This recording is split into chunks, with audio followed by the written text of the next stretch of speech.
പ്രിയമുള്ളവരെ, ഇന്ന് വലിയ നോമ്പിൽ 5-ാം ഞായർ.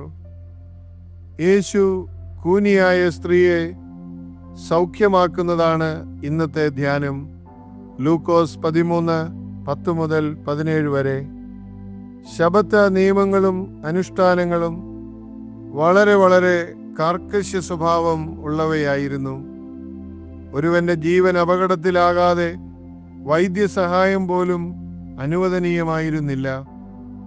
ഒരു മുറിവുണ്ടായാൽ മരുന്ന് വെച്ച് കെട്ടുക പോലും അനുവദനീയമല്ലായിരുന്നു. നരച്ച മുടി പോലും പറിച്ചു കളയാൻ പാടില്ല. കൃത്രിമ പല്ല് വെച്ചു നടക്കുന്നത് ഭാരമെടുക്കുന്നതിന് തുല്യമായി കണക്കാക്കിയിരുന്നു.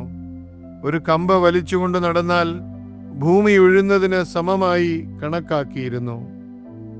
ഇതെല്ലാം അറിയാമായിരുന്നിട്ടും യേശു ശബത്ത് നാളിൽ കൂനിയായ സ്ത്രീയെ സൗഖ്യമാക്കിയത് കടന്ന കൈയായി പോയി എന്ന് തോന്നാം.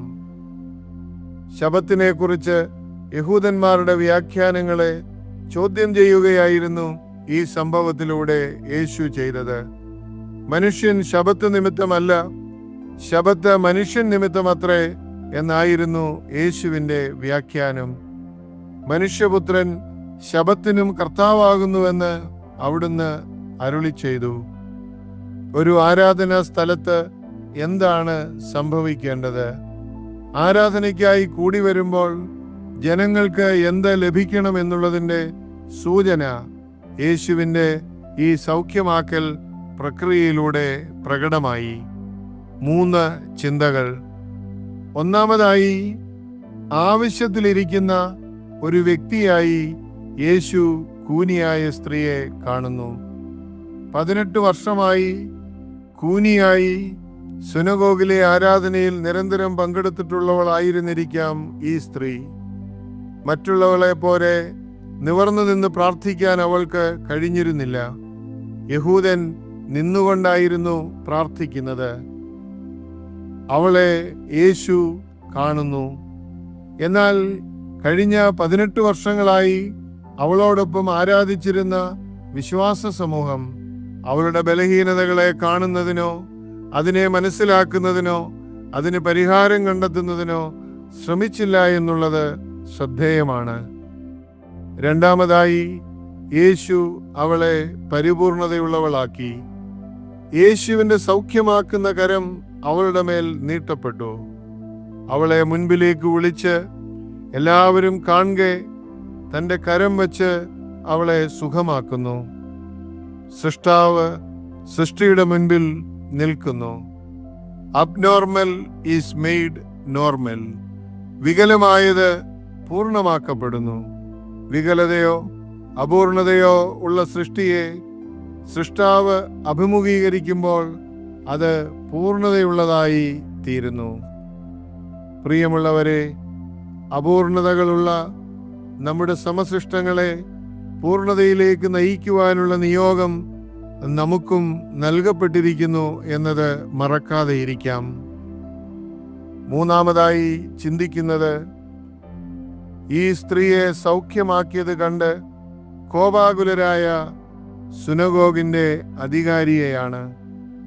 യേശു ചെയ്തത് ന്യായപ്രമാണത്തിൻ്റെ ലംഘനമാണെന്ന് അദ്ദേഹം വ്യാഖ്യാനിച്ചു. രോഗശാന്തി ശുശ്രൂഷയായി തീർന്ന ഈ ആരാധനയെക്കുറിച്ചുള്ള ഞെട്ടിപ്പിക്കുന്ന വാർത്ത സുനഗോഗിലെ പ്രമാണിയുടെ പക്കലെത്തി. മോശയുടെ ന്യായപ്രമാണം ഉപയോഗിച്ച് ഈ സൗഖ്യമാക്കൽ പ്രക്രിയയെ വില കുറിച്ച് കാണുവാൻ അദ്ദേഹം ഒരുമ്പെടുന്നു. സൗഖ്യമാക്കുവാൻ 6 ദിവസമുണ്ടല്ലോ, അപ്പോൾ വന്ന് സൗഖ്യമാക്കിക്കൊള്ളുക, ശബത്തിൽ അരുത് എന്ന് അദ്ദേഹം പറയുകയാണ്. എന്നാൽ യേശു കർത്താവ് സുനഗോഗ് അധികാരിയെ വിളിക്കുന്നത് കപടഭക്തിക്കാരെ എന്നാണ്. കർത്താവ് പറയുന്നു, അബ്രഹാമിൻ്റെ മകളായി ഇവളെ സൗഖ്യമാക്കിയതിൽ എന്തിനാണ് നിങ്ങൾ കുണ്ഠിതപ്പെടുന്നത്? നിങ്ങളുടെ കാളയെയോ കഴുതയെയോ ശബത്ത് നാളിൽ നിങ്ങൾ വെള്ളം കുടിപ്പിക്കാൻ കൊണ്ടുപോകയില്ലേ? പിന്നെ അബ്രഹാമിൻ്റെ മകളായി ഇവളെ സൗഖ്യമാക്കുന്നതിൽ എന്ത് തെറ്റാണുള്ളത് എന്നാണ് യേശു ചോദിക്കുന്നത്. യേശുവിൻ്റെ കാലത്ത് നിലനിന്നിരുന്ന തെറ്റായ വ്യവസ്ഥിതികളെ യേശു കർത്താവ് ഇവിടെ ചോദ്യം ചെയ്യുകയാണ്. പ്രിയമുള്ളവരെ, ഈ വലിയ നോമ്പിൽ നമ്മുടെ മുൻപിലും ഉയർത്തപ്പെടുന്ന ചോദ്യം ഇതല്ലേ? നമ്മോടൊപ്പം ആരാധിക്കുന്ന, നമ്മോടൊപ്പം ജീവിക്കുന്ന സമസൃഷ്ടങ്ങൾക്ക് ജീവിതത്തിൽ പൂർണ്ണത കൈവരിക്കുന്നതിന് നമ്മുടെ തീരുമാനങ്ങളും നമ്മുടെ നിലപാടുകളും ആവശ്യമാണ് എന്നുള്ളത് നമുക്ക് മറക്കാതെയിരിക്കാം. ദൈവം നമ്മെ ഏൽപ്പിച്ചിരിക്കുന്ന വലിയ നിയോഗം ഇതുതന്നെയാണ്. ശബത്ത് ലംഘിക്കുകയല്ല, ശബത്തിനെ കുറിച്ചുള്ള തെറ്റായ കാഴ്ചപ്പാടുകളെ തിരുത്തുകയാണ് ആവശ്യം. ഇന്നും ആരാധനാ സ്ഥലങ്ങളിലൊക്കെ നിലനിൽക്കുന്ന വിലക്കുകളും അരുതായ്മകളും ചോദ്യം ചെയ്യപ്പെടുവാൻ ഇടയാകേണ്ടതാണ്. അപ്രകാരം ഞാനും നിങ്ങളും പ്രവർത്തിക്കുമ്പോൾ നമ്മളുടെ ഇടയിലും അനേകർക്ക് സൗഖ്യവും സമാധാനവും സന്തോഷവും ലഭിക്കും. അതിന് ദൈവത്തിൻ്റെ പരിശുദ്ധാത്മാവ് നമ്മെ സഹായിക്കട്ടെ. സസ്നേഹം, ഈപ്പനച്ചൻ.